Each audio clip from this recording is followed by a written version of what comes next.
जय Hind, welcome back to the channel. जय माँ सरस्वती, जय माँ विंध्यवासिनी, जय लक्ष्मी मैया। तो शुरू करते हैं आज हम उसके आगे से मूल विधि में, जहाँ तक हमने वाद को पूरा कर लिया था। कुछ वाद शुरू करने थे। तो मूल विधि में इसमें वाद है, कुछ वाद दिए गए हैं। नवतेज सिंह बनाम भारत संघ। नवतेज सिंह बनाम भारत संघ। भारत संघ 2018 का मामला है। सुप्रीम कोर्ट ने कहा था इस मामले में, सुप्रीम कोर्ट के मामले में उच्चतम न्यायालय ने भारतीय आईपीसी की धारा 377 को आंशिक रूप से असंवैधानिक घोषित कर दिया था। 377 को आईपीसी की धारा 377 को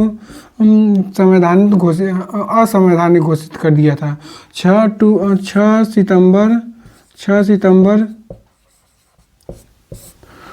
सितंबर 2018 को सर्वोच्च न्यायालय की 5 सदस्यीय संवैधानिक पीठ ने नवतेज सिंह जोहर और अन्य बनाम भारत संघवाद के साथ विभिन्न याचिका पर सुनवाई करते हुए एक मत से आईपीसी की धारा 377 को आंशिक रूप से असंवैधानिक घोषित कर दिया था। निर्णय के अनुसार आईपीसी की धारा 377 में भारतीय संविधान के अनुच्छेद 14 और समानता का अधिकार है 21 का उल्लंघन करती है तथा धारा 377 को अतार्किक व असमर्थनीय व स्पष्ट रूप से मनमाना है। और न्यायालय के अनुसार धारा 377 के तहत जानवरों के साथ किसी भी प्रकार की यौन गतिविधि करना दंडनीय अपराध है।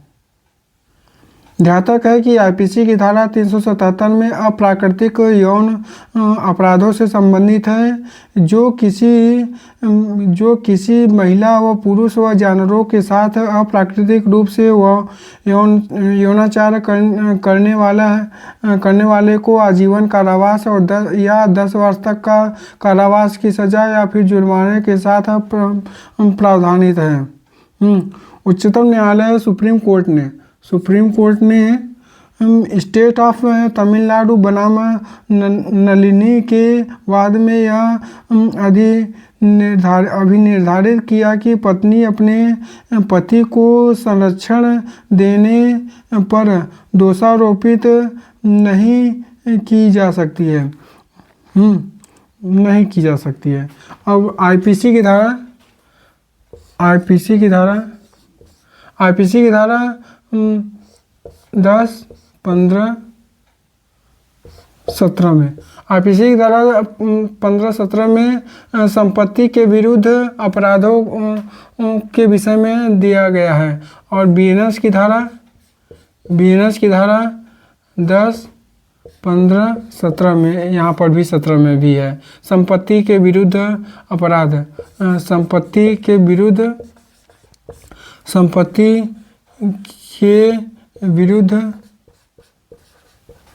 अपराध, संपत्ति के विरुद्ध अपराध दोनों से। और इसमें अध्याय में है भारतीय दंड संहिता आईपीसी की धारा 378 में। आईपीसी की धारा 378 में चोरी के निम्नलिखित आवश्यक तत्व हैं। आईपीसी की धारा 378 में, जिसमें पहला है कोई चल संपत्ति हो, दूसरा दूसरा है कोई चल संपत्ति हो, दूसरा है यह किसी के कब्जे में हो, तीसरा है उसके कब्जे से बिना उसकी सहमति के हो, चौथा बेईमानी से लेने के लिए हो, और पांचवा ऐसे लेने हेतु हटवाई जाए। बीएनएस की धारा 303 में चोरी के बारे में उपबंध है, जो आईपीसी की धारा 378 में है। बीएनएस की धारा चोरी से संबंधित है, बीएनएस की धारा 303 चोरी से संबंधित है, आईपीसी की धारा 378 में सम्मिलित है। आईपीसी की धारा 379, आईपीसी की धारा 379 में चोरी के लिए दंड का प्रावधान है। चोरी के लिए दंड का प्रावधान है। आईपीसी के लिए चोरी के लिए दंड का प्रावधान है। और आईपीसी बीएनएस में 303(2) में चोरी के लिए दंड का प्रावधान है। 303 में चोरी के लिए दंड का प्रावधान है। और आगे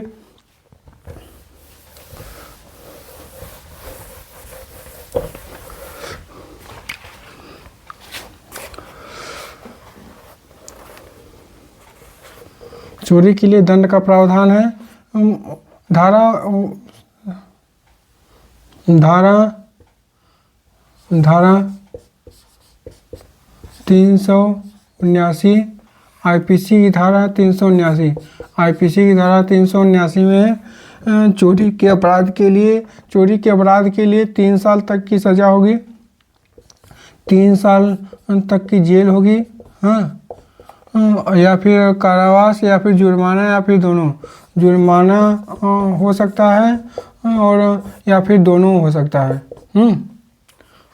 आईपीसी बीएनएस की धारा, अब यहाँ पर बीएनएस की धारा 303(2) में 3 वर्ष तक का कारावास, एक ही है सब यार सारी चीज़ें। 303(2) में 3 वर्ष तक का कारावास और जुर्माना या दोनों से दंडित किया जाएगा।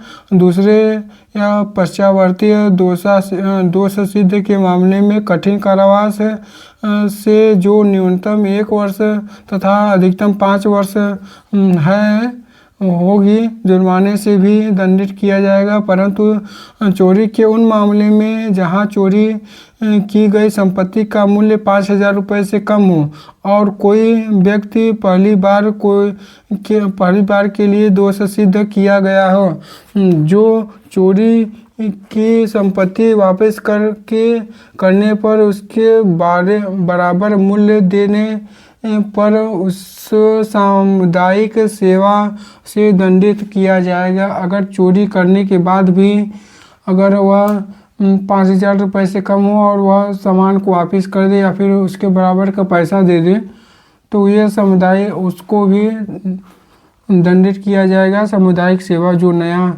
दंड आया है, 5 पहले दंड थे, अब 6 दंड हो गए, यह 6वां दंड है।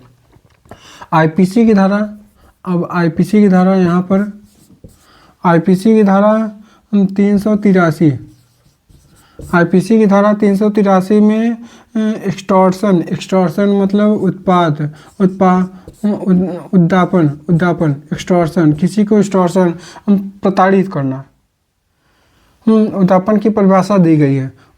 और आईपीसी बीएनएस की धारा 308 में 308(a) में 1 में एक्सटॉर्शन एक्सटॉर्शन किया जाता है। बीएनएस और आईपीसी की धारा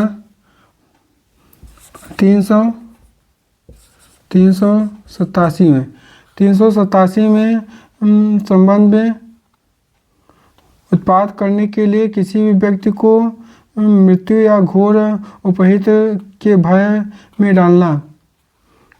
387 में संबंध में उत्पाद करने के लिए किसी व्यक्ति को मृत्यु या घोर उपहित के भय में डालना।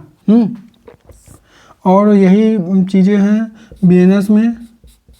बीएनएस में 308(4) में 308(4) में है घोर उपहित उत्पाद के लिए व्यक्ति को मृत्यु या घोर उपहित के भय में डालना है। और आईपीसी की धारा 390 आईपीसी की धारा 390 में लूट के बारे में है। लूट को परिभाषित करता है।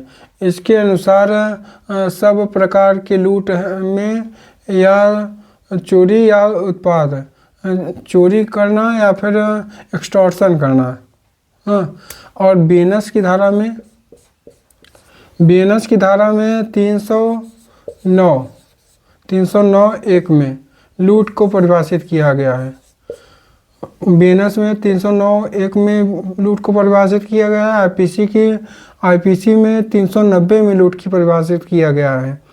तो अब लागू तो रूल यही है, बीएनएस वाला ही है। जब भी सजा मिलेगी बीएनएस के द्वारा ही मिलेगी। लूट का अपराध अकेले व्यक्ति भी कर सकता है। लूट का अपराध अकेले व्यक्ति भी कर सकता है। और आईपीसी की धारा 391 में डकैती को परिभाषित किया गया है। डकैती को परिभाषित किया गया है।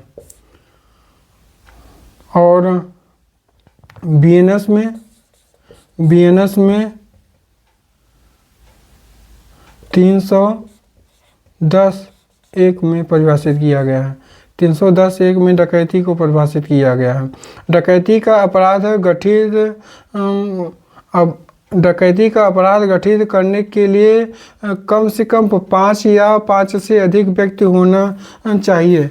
जब 5 या 5 से अधिक व्यक्ति संयुक्त रूप से लूट करते हैं तब भारतीय आईपीसी की धारा 391 और बीएनएस की धारा 310 के अनुसार उसे दंडित किया जाएगा। घटना मानी जाएगी डकैती।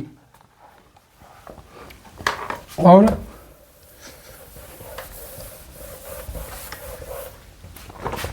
जब 5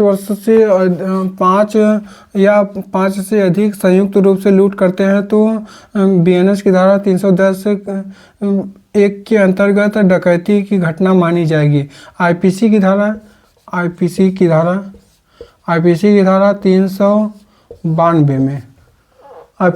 392 में लूट के लिए दंड का प्रावधान किया गया है, जिसमें 10 वर्ष तक का कारावास होता है 10 वर्ष तक का कारावास। और बीएनएस की धारा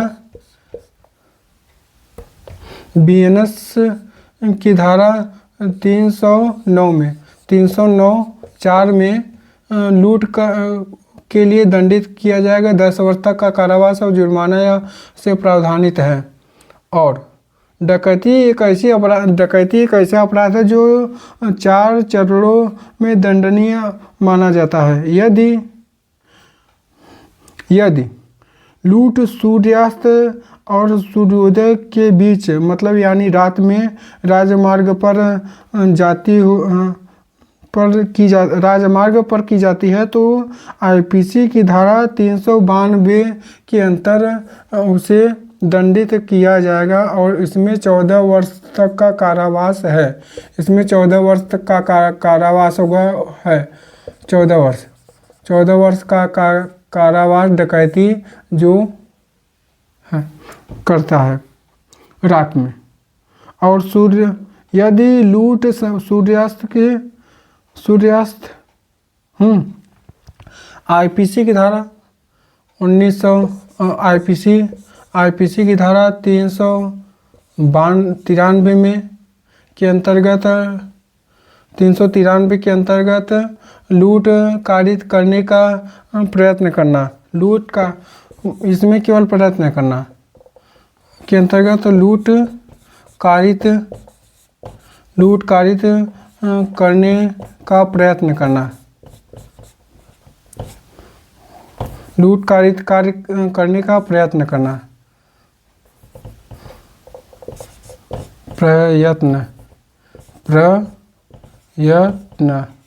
प्रयत्न करना मतलब कोशिश करना। और यही चीज़ें बीएनएस में है। बीएनएस में 309(5) में है लूट कारित कार्य की कोशिश करना। और 395 में आईपीसी की धारा 395 में है डकैती के लिए दंड आजीवन या 10 वर्ष तक का कारावास या जुर्माना होता है। आजीवन कारावास आजीवन जेल या दंड या 10 वर्ष के कारावास होगा। और बीएनएस में 310(2) में डकैती के लिए 10 वर्ष तक का कारावास और जुर्माने से प्रावधानित है। 10 वर्ष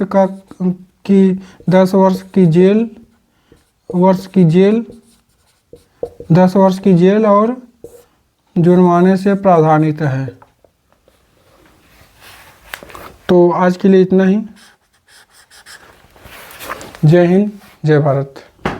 और अच्छा लगा हो तो वीडियो को लाइक करें और चैनल को ज़रूर से ज़रूर सब्सक्राइब कर दें। Thank you.